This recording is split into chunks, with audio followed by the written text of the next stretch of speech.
Seja bem-vindo ao podcast do Inova Social. Eu sou Vitor Vasquez e hoje nós estamos com Jamil Assis. Ele é gestor do programa Cidade Modelo do Instituto Atuação e a gente vai discutir um pouquinho aqui sobre esse cenário de inovação cívica e sobre esse projeto deles. Seja bem-vindo, Jamil. Muito obrigado, Vitor. Prazer estar aqui. Obrigado pelo convite mesmo. Jamil, vamos já então começar com uma pergunta complexa. Atualmente os níveis de confiança no Brasil, você estava me adiantando, são baixíssimos, né? O que você pode ressaltar desse cenário? Beleza. Bom, é um número que pelo menos para nós se mostrou bastante alarmante, né? Tem uma pesquisa que é feita todo ano em toda a América Latina e em algumas outras regiões do mundo também de maneira análoga, né?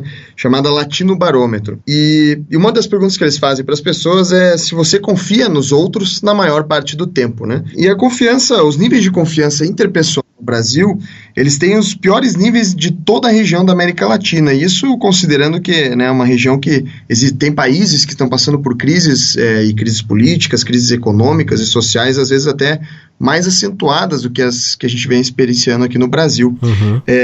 A comparação que a gente faz, né, usualmente é que o Brasil tirou 7%, né, teve 7% das pessoas que disseram que confiam nas outras na maior parte do tempo, enquanto que a Venezuela, um país bastante aí conturbado ultimamente, com 9% das pessoas, então um nível um pouquinho acima, é claro, com toda a questão de margem de erro considerada, né, mas é um número bastante chocante. E para nós que trabalhamos com cultura democrática, com democracia, a gente vê muito claramente, a gente até queria compartilhar um pouco e ver o que você acha, Vitor, e às vezes o ouvinte pode contribuir também, exemplos de o que isso significa, né, na nossa vida, do que isso afeta a nossa vida, o fato de a gente não confiar tanto nos outros, né? Veja o que você acha, né? Um dos reflexos que a gente mais costuma discutir com os nossos parceiros investidores e tudo mais é a questão da burocracia, né? Então, tudo aqui no Brasil, abrir um negócio, fazer uma transação, qualquer tipo de questão um pouco mais formal que a gente faz, seja com o governo ou não, a gente costuma se deparar com muita burocracia, né? Acho que o grande exemplo que o pessoal sempre dá é a abertura de uma empresa ou de um negócio, né? Ou de um instituto, né? De uma organização sem fins lucrativos. Uhum. É um número interminável de documentos, é um monte de validação que você tem que fazer, comprovações, etc. E isso é um reflexo, no fim das contas, da falta de confiança, né? Da dificuldade que a gente tem de aceitar as informações. Sim, deixa eu checar antes de onde que ela veio, deixa eu ver de onde que essa pessoa está falando, qual que é o background, etc, né? Uhum. Claro que tem um nível saudável de desconfiança que a gente tem que levar em consideração, ainda mais num cenário como, né, um país em crise, por aí vai, mas a gente vê esse reflexo também, por exemplo, na questão de problemas da cidade, né? Muitas vezes, sei lá, um buraco na rua, ou uma árvore que precisa ser podada, ou às vezes até uma discussão entre vizinhos, né? A gente tende a buscar outra instância para resolver esse problema, e normalmente é o governo, ou às vezes até a polícia, etc, né? E Sim. Isso também não deixa de ser, de certa maneira, um reflexo do baixo nível de confiança, e aqui, mais uma coisa que a gente costuma defender muito, associativismo, né? O quanto as pessoas se unem para a resolução de problemas, né? A gente acha que essa capacidade que o brasileiro, inclusive, demonstra muito em outros ramos, né, com o empreendedorismo, com a resolução de negócios, que às vezes para a vida cívica, né, para a resolução de problemas públicos, a gente está um pouquinho mais acanhado nisso, né, de colaborar com o vizinho, de conhecer as pessoas que estão no meu entorno e chegar em acordos junto com ela para resolver problemas, né? Então, isso para nós é um cenário bem grande, assim, que aponta uma falha cultural mesmo, né, questão democrática, né, no como a gente lida com a nossa política, né. Eu vejo, na verdade, Jamil, confesso que esses dados que você comentou agora são bem assustadores para quem está fora também desse cenário. Se a gente for levar em conta, por exemplo, você fez um comparativo com a Venezuela, que é um país que tem uma repressão muito grande em relação à sua opinião e tudo mais, né? Eu não vou nem entrar no mérito de ditadura, enfim. Mas a gente está ainda abaixo, né? Ou seja, a gente não é que a gente não tenha que a gente tem uma repressão e aí não quer ter uma atuação cívica. Não, é uma apatia mesmo cultural, né? Exatamente. Isso até é outra coisa que vale dizer, né? Muitos diagnósticos nacionais e internacionais sobre a nossa democracia, e um que a gente indica bastante sempre é o Índice de Democracia, que a revista The Economist publica todo ano. Eles sempre mostram, inclusive, que os nossos indicadores de direitos e liberdades, né, que, é claro, tem muito a melhorar, a gente vê, né, bastante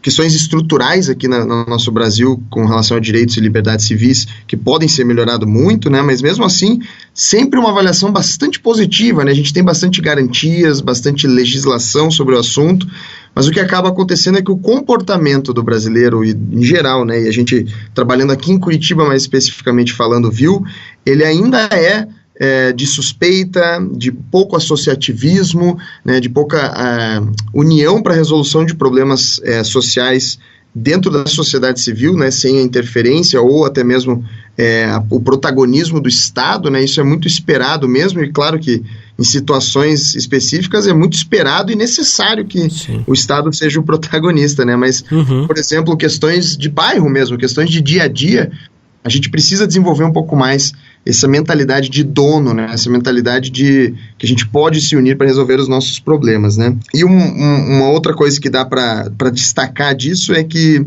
não é um problema único do Brasil, né? A gente, aqui no Instituto Atuação, tem parceiros na pesquisa dos nossos projetos no mundo inteiro e que vem percebendo também em seus países como os Estados Unidos, na Inglaterra, em outras partes da Europa, como os níveis de confiança entre as pessoas vem baixando muito atribuído por esse pessoal, e também podemos debater bastante sobre, a questão da polarização que vem aumentando, né? A gente está tendo cada vez mais dificuldade de encontrar um chão em comum, né, em assuntos mais delicados e mais complicados.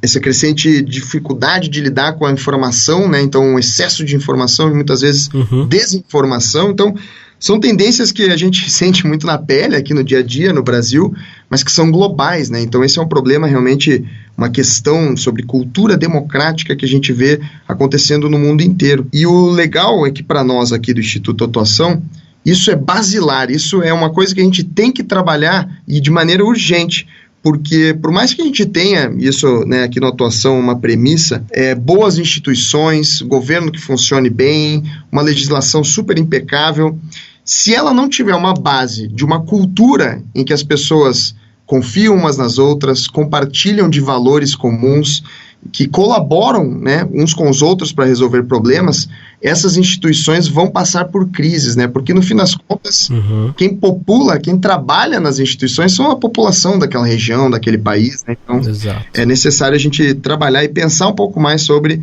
qual que é a cultura democrática, a cultura que favoreça a democracia que a gente quer ter, né?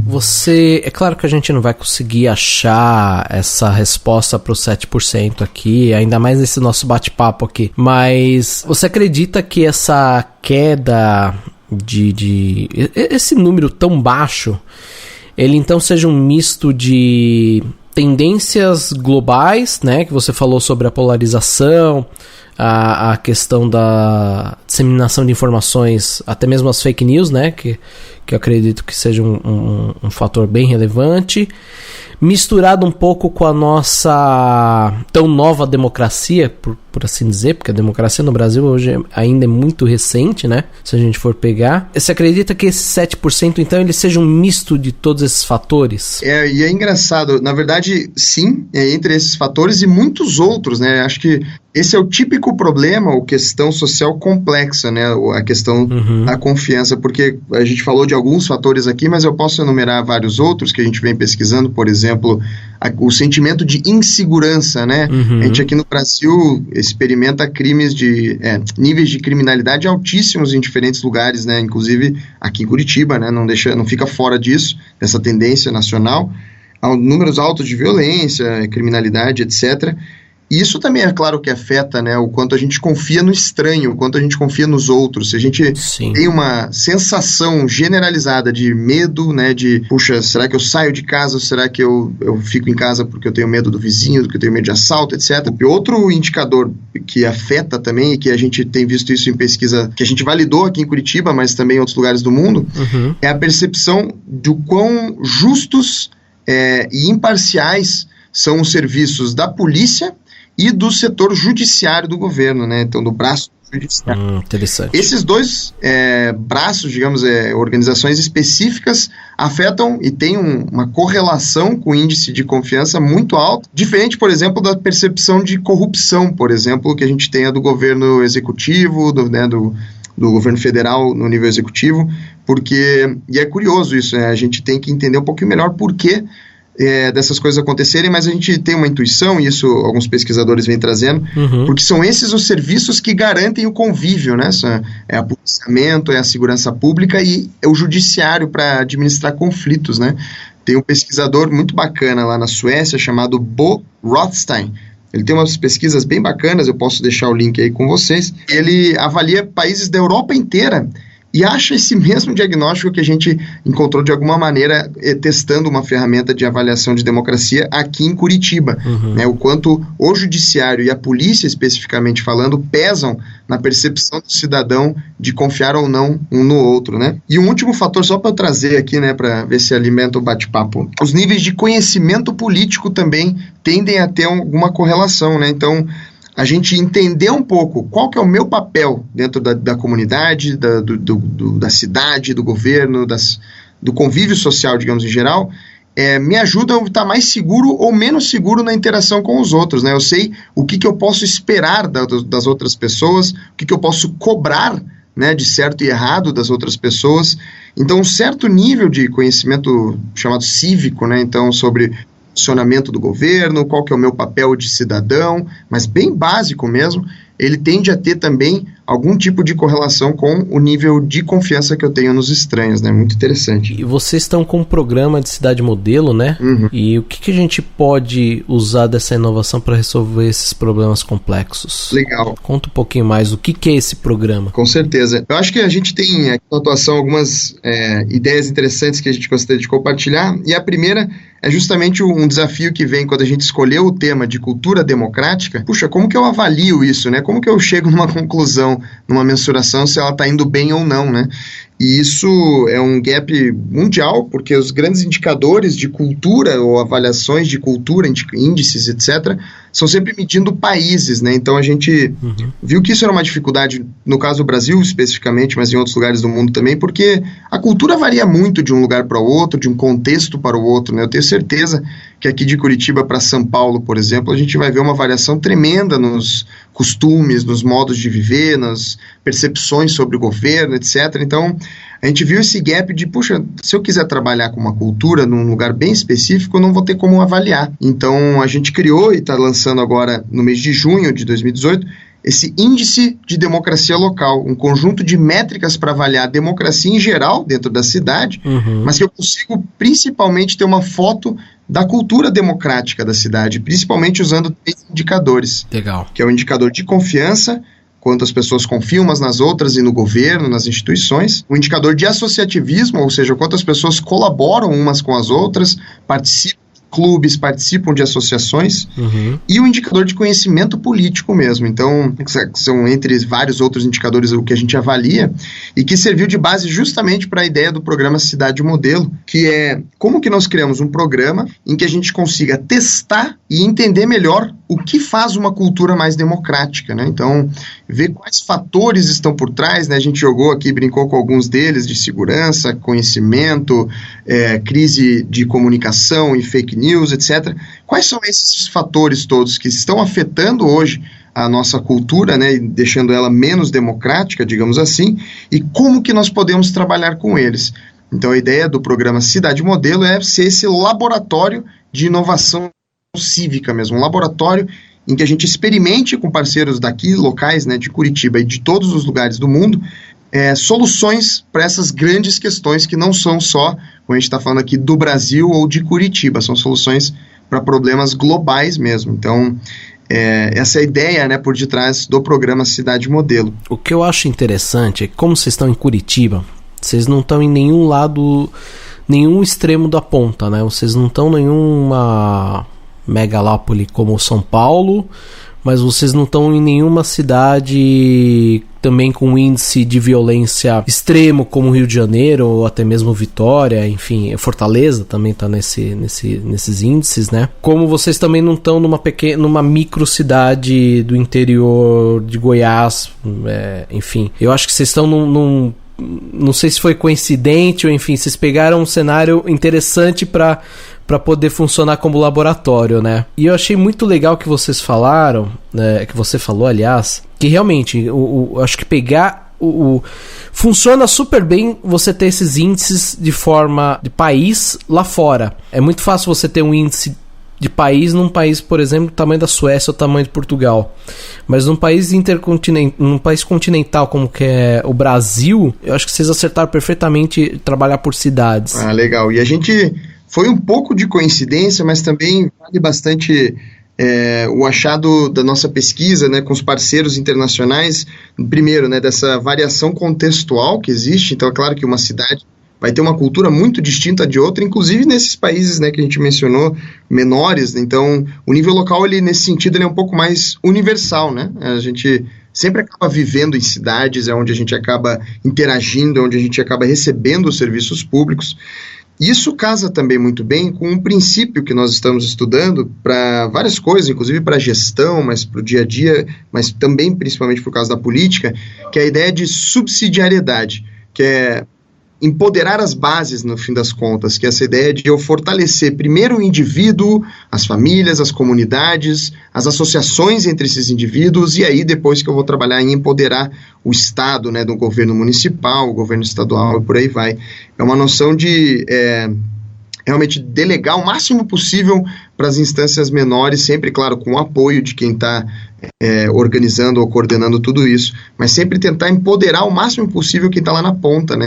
Isso casa muito bem com essa abordagem de, puxa, vamos trabalhar no nível local para começar a desenvolver a nossa democracia. Mas o grande legal de tudo isso, a inovação que vem, é justamente a replicabilidade, né? A gente acredita muito que existem questões que a gente vai testar aqui na nossa cidade, né, em Curitiba, e que sirvam para qualquer lugar do mundo, né? E não é talvez a solução final, né, a ponta, a operação que a gente fez aqui, que vai ser igual em qualquer lugar do mundo, mas o que está por detrás, sim, né, esse raciocínio de, puxa, como que eu construo laços de confiança entre as pessoas, de que maneira que a gente fomenta o associativismo, etc. Isso acho que tudo são achados que valem para o mundo inteiro. E só para trazer também a coincidência de estarmos aqui em Curitiba, acho que também casou muito bem com parte da reputação da nossa cidade historicamente, né? Uma cidade de planejamento urbano, foi considerada por muitos anos referência na questão ambiental. Claro que tudo isso a gente tem muito a melhorar ainda sempre, mas casa um pouco, né, com essa imagem que os próprios curitibanos têm da cidade e ajuda bastante pra gente. O que eu achei interessante também, que você falou aí, que é essa questão de fazer o projeto de forma da cidade, não só questão de empoderar, mas mostrar, nem sempre toda a responsabilidade é só do governo, né? Porque eu sinto que não sei se essa é uma impressão talvez do brasileiro, enfim, mas as pessoas com as quais eu tive contato de fora do Brasil é que existem outras formas, né? Os Estados Unidos tem muito poder dentro do Estado, né? Uhum. E não federal, e aí âmbito federal já são outras leis, enfim. Mas eu percebo que aqui no Brasil a gente fala muita coisa. Não, isso é problema do governo. Isso é problema do governo. E a gente meio que lava as mãos, né, um pouco. Uhum. Então eu acho que também não é só a questão de empoderar, mas também colocar o indivíduo como parte integrante desse sistema da sociedade, né? Que eu sinto que é um pouco a falta, né? Com certeza. E empoderar no sentido de tanto perceber, faz parte da questão toda, né? Responsabilizar a pessoa, os indivíduos, as organizações no nível local, e também construir junto, né? Acho que isso que é a ideia que a gente acredita muito, não no governo, que a gente, por causa dessa percepção que a gente compartilha contigo, muitas vezes a gente delega, digamos, o problema para o governo, mas a gente acredita que o governo também não deve ser completamente excluído, né? Sim. A gente, pelo poder, pela dinâmica, né, e pelo alcance que nós temos pelo Estado no Brasil, mas para a gente uma saída legal para isso, e justamente visando maior associativismo e maior protagonismo do cidadão e da sociedade civil em geral, das organizações, dos institutos, etc., é a gente trabalhar de maneira coletiva na construção de soluções. Então, para nós, um problema tão complexo como a cultura democrática, ela exige um olhar multissetorial, ou seja, um olhar que necessariamente tenha gente do governo, gente da sociedade civil organizada, dos empresários, dos cidadãos, né, que estão aí às vezes não participando de um instituto ou de uma organização necessariamente, ou de uma associação, mas ele precisa desses diferentes olhares, né, de diferentes regiões, diferentes históricos, diferentes experiências de vida, para a gente conseguir olhar o todo, né, esse olhar sistêmico da questão da cultura democrática e de tudo isso que a gente falou, de conhecimento político, de confiança, etc. Ele é necessário, ele exige, para ser tratado da melhor maneira possível, ser feito de maneira multissetorial, de maneira colaborativa. E aí a gente gosta muito e vem estudando cada vez mais para adaptar e testar aqui em Curitiba um conjunto de melhores práticas, digamos, para trabalho multissetorial chamado Impacto Coletivo, né, que foi publicado em 2011 na língua inglesa como Collective Impact.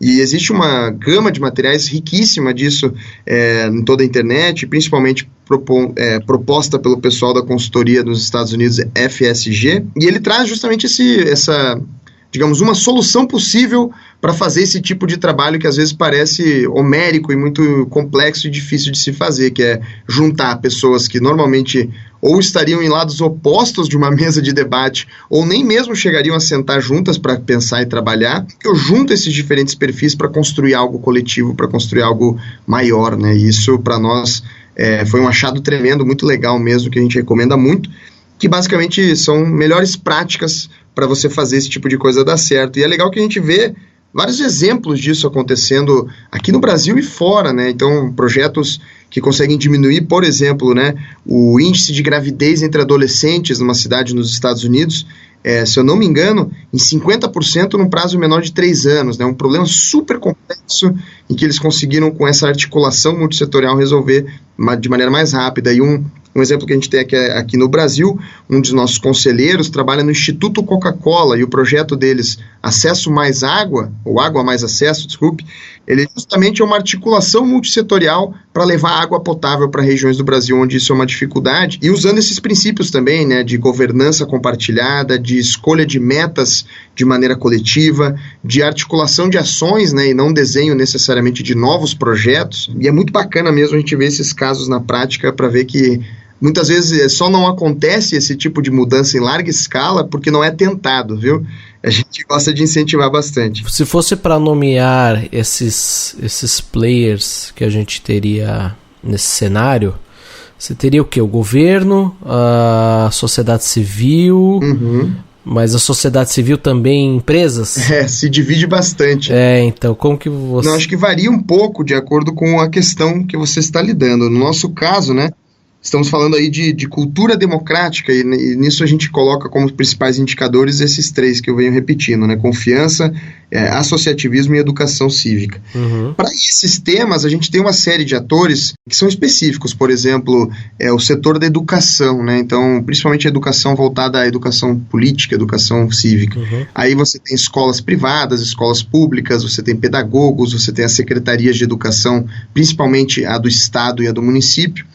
Ao mesmo tempo que, se a gente for ver os indicadores de confiança, um dos principais fatores é a segurança pública, né? Então aí a gente está falando de um outro conjunto de atores, né, muito diverso, que são os atores do governo de segurança pública, né, as polícias, principalmente a militar, a guarda municipal, a gente tem os conselhos de segurança, né, que estão instituídos por lei em algumas das cidades do Brasil, se não me engano, é previsto, né, que pelo menos exista, mas muitas vezes ele não está funcionando. Então, esses atores dos conselhos de segurança, eventualmente associações de bairro, de moradores, e, é claro, sempre que possível, também integrando com as empresas, né? Então, às vezes a gente está falando de uma região muito específica da cidade, de um bairro ou de um conjunto de ruas. Vale muito a pena envolver também os empresários daquela região que têm certa influência sobre o que está acontecendo, que conseguem articular, mobilizar bastante gente para trabalhar também, para resolver esses problemas. Então o empresariado, é claro, é um parceiro muito chave, tanto quanto o governo e organizações sociais, né? E eventualmente a gente tem atores mais específicos aí para convidar, que são aquelas pessoas mesmo que são engajadas, que têm se envolvido, ou um histórico de envolvimento com essas questões sociais. Às vezes é uma liderança que não necessariamente ocupa um cargo, né, de liderança dentro de onde ela vem, né? Você sempre tem aquele morador do bairro que puxa, sempre articulou os vizinhos, que conhece todo mundo, tem um protagonismo. É legal, né, uma boa prática, pelo que a gente sabe, usar essa energia também. Não necessariamente criar muita coisa nova, mas botar numa mesma mesa aqueles que já estão trabalhando por aquele propósito, aqueles que já estão se preocupando em mexer naqueles indicadores, em melhorar aqueles números, né? Na verdade eu te fiz uma provocação aqui exatamente para mostrar um pouco pro ouvinte que você vai puxando, você puxa uma ponta, né, e vem um monte de coisa, né, porque você falou agora de educação, mas a educação também depende da segurança, que aí depende da gente colocar o judiciário também, enfim, não é tão simples, né, os problemas. De tudo que vocês viram até agora no programa Cidade Modelo, quais foram os que vocês tiveram mais dificuldade de mobilizar? A gente está numa fase ainda bastante inicial, né, de juntar esses atores, e só uma observação que eu faria com relação a esse novelo, né, que você vai puxando, ele vai desenrolando, você vai achando as questões, etc, e mais gente para envolver. É sempre uma boa prática também, né, quando se forma um grupo de parceiros, um comitê, digamos, um grupo de trabalho, de sentar e, numa das primeiras pautas, definir os limites, né? É claro que se a gente começa a explorar muito também os nossos temas aqui, a gente periga de parar na análise, né? A gente ficar ali, puxa, então tem muita coisa para fazer, não dá para fazer nada. Não, a gente, né, tem que delimitar onde a gente quer ter um impacto, e isso eu acho que é muito importante. Mas, assim, os temas que a gente vem tendo certo sucesso, primeiro, para dar o contrário da sua pergunta, imobilizar, são esses temas que parecem realmente para as pessoas como mais urgentes, né? Então, os indicadores de segurança pública são bastante urgentes e claro que preocupam muito as pessoas, porque a gente, né, às vezes tem o azar de sentir isso na pele, então acaba sendo um fator mobilizante muito forte. E é claro que o tema de educação cívica, no nosso caso, tem agregado bastante energia em torno de si, porque, né, em épocas de eleição, a gente vê muita gente mobilizando jovens para aprenderem sobre política e votarem. A gente até tem um achado interessante que, na cidade de Curitiba, onde a gente aplicou o nosso índice de democracia local como um teste, os piores índices de educação cívica estavam justamente nos mais jovens, entre 16 e 18 anos, entre 16 e 24 anos. Então, puxa, é um gap realmente que mobiliza as pessoas, né, a questão da educação e do conhecimento político. Agora, temas como associativismo, né, e como juntar as pessoas e fomentar essa colaboração entre diferentes setores, entre diferentes atores, essa é um pouquinho mais, como é que eu posso dizer, não concreta, né, ela é um pouquinho mais, digamos, difícil de se mobilizar, porque talvez não seja tão urgente, né? As pessoas não sentem, às vezes, que, puxa, o que falta é eu conhecer outras pessoas e colaborar com elas. Mas isso tem virado um pouco a chave, dependendo do lugar onde você vai, a norma é a associação. Então, é claro que isso varia de cultura em cultura, mas, por exemplo, bairros, né, diferentes têm resultados diferentes nisso. E aqui em Curitiba, a gente teve bairros em que a gente se surpreendeu realmente com o número de pessoas que já participavam de atividades comunitárias, que já participavam da associação do bairro ou tinham, né, com alguma frequência engajado com o governo. Então, isso também varia um pouco de lugar para lugar, mas há regiões em que você vê um pouco mais de individualismo, nesse sentido, né, um pouco talvez exacerbado, em que as pessoas não só defendem o que é seu, o que é muito importante e tem que acontecer, mas acabam não colaborando, né, ou tendo dificuldade de sair para encontrar o outro no meio do caminho. Então esse tema talvez tenha sido um pouco mais difícil de a gente mobilizar, né? Eu acredito que os extremos a gente sempre vai ter, né? Então é difícil, enfim, é claro que é muito difícil trabalhar com eles, mas também acho que é quase impossível eliminar eles. É claro que hoje a gente vê uma polarização muito mais forte, né? Enfim, eles vão infelizmente acabar sempre existindo, seja pro bem ou seja pro mal. Eu queria pescar aqui mais uma coisinha só antes da gente terminar aqui, a gente já tá indo pro fim do nosso bate-papo aqui. Eu acho que se a gente ficar falando aqui, dá muito tempo pra falar, eu acho que tem muita coisa. De novo, é o que a gente falou agora há pouco. Se a gente puxar aqui o novelo, ele vai desenrolando, né? Mas eu queria voltar um pouquinho nesses dados que você falou sobre a juventude aí, sobre esse pessoal dos 16 a 24, né, mais ou menos. Isso. Vocês conseguiram identificar algum fator por essa ausência? Alguém olhando de fora, tá? Essa é a minha visão um pouco. Eu sinto que talvez você pega, por exemplo, hoje a gente vê muita gente pedindo intervenção militar, né? Ou seja, uma coisa totalmente contrária ao que a gente tá falando aqui da democracia, né? E eu sinto assim, pelos mais jovens, é muito até pela ausência da gente discutir, por exemplo, ditadura. Você pega hoje qualquer escola, seja ela do governo ou particular, né? O tema ditadura, ele é passado muito, usando um termo em francês, en passé, né? Bem por cima, assim, bem de leve, né? Vocês conseguiram identificar um pouquinho por que esse gap? É exatamente por causa disso que a gente discute um pouco do nosso até passado recente, ou tem algum outro motivo, enfim? De novo, é um problema super complexo, né? Mas eu acho que a gente investigou um pouco mais a fundo isso ano passado, então fizemos, além da avaliação do índice de democracia, algumas entrevistas, alguns grupos focais, e a gente chegou numa série de possíveis causas para esses baixos níveis de conhecimento político entre os jovens. Um dos é esse que você mencionou, então às vezes o jeito que o tema de civismo ou de democracia, de política é tratado no ensino fundamental, especialmente, né, que é essa idade, ensino médio, ele está diluído, então não existe uma matéria sobre política ou de conhecimento político, educação cívica, que claro tomou uma conotação um pouco estranha aqui durante a ditadura, né, mas realmente essa explicação sobre o que é a vida em comunidade, o que são as normas e práticas aí corretas de uma democracia, o que são, né, os contrapontos da democracia e a nossa história sobre isso. Então, a gente vê que o conteúdo sobre política e civismo ele é um pouco diluído e às vezes isso talvez atrapalhe um pouco, mas vários outros possíveis fatores, eu vou mencionar alguns deles, como por exemplo a falta de opções extracurriculares mesmo para jovens, né? A gente vê que às vezes sala de aula é um método que a gente ainda usa preponderantemente para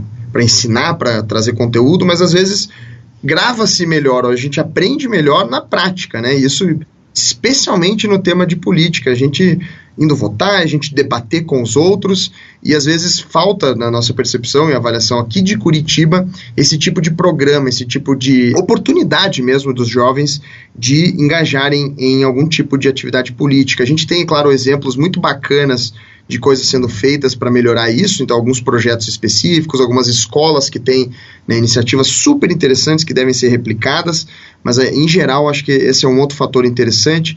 E um terceiro que eu trago, que é dividir um pouco a responsabilidade, né, não ficar só talvez ali no ramo educacional, né, nas escolas e nos programas extracurriculares, que é as famílias e os bairros ou associações fora da escola.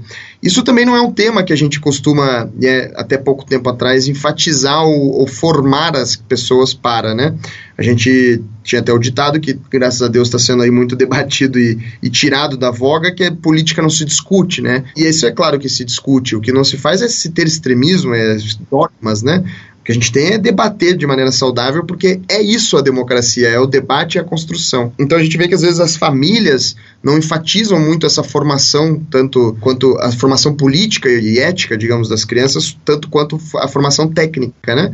Então a gente vê muita gente indo para a escola, fazendo cursos, etc., mas não necessariamente pensando sobre a política, sobre o nosso dia a dia, comportamentos éticos, etc. E a mesma coisa nas associações aí para adultos, né, não só para crianças. Então, o nosso dia a dia, depois ali de entrar no mercado de trabalho, às vezes deixa pouco tempo e incentiva pouco a gente praticar a democracia, a gente praticar essas habilidades cívicas, né, de debate, de escuta e de construção coletiva. Então, de novo, né, uma série aí, uma gama de fatores que para trabalhar com eles não é tão linear e tão simples, mas já nos dá uma luz, né, de onde procurar o que a gente tem que fazer, qual que é o próximo passo, né? Jamil, então a gente vai encerrando por aqui. Queria agradecer ao bate-papo. Eu acho que você matou algumas dúvidas, até mesmo particulares minhas, que eu tinha.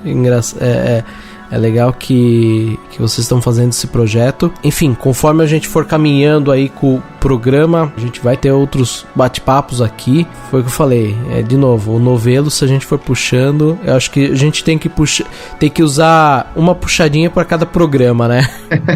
Quer deixar algum recado? Esse espaço agora é teu aí para você falar pro ouvinte aí, se quiser deixar alguma sugestão. Muito obrigado de novo pelo convite, Vitor. A gente fica bem à disposição para explorar alguns pedaços específicos aí desse papo com um pouco mais de tempo, né? Ficamos bem à disposição mesmo. Espero que o ouvinte aí tenha pego alguns insights também, assim como você. E é claro que eu também, toda vez que eu falo, vejo uma conexão nova, né? Um recado que eu deixo é, para quem tiver interesse em saber mais sobre como a gente no Instituto Atuação vem abordando a questão de cultura democrática e esse laboratório que a gente está querendo formar aqui em Curitiba para entender o que faz uma cultura democrática, né, e como que a gente desenvolve isso, não só em Curitiba, mas em qualquer lugar do mundo. Eu recomendo essas pessoas que têm interesse a acessar o nosso Facebook do Instituto Atuação, a entrar em contato para saber um pouco mais das ferramentas que a gente está usando, das pesquisas. São muitos materiais mesmo e a gente fica muito feliz em poder compartilhar sempre que possível, né? Muito obrigado de novo, Vitor, e eu fico bem à disposição, cara. Obrigado. E pro ouvinte, a gente se vê no próximo programa. Até lá, tchau!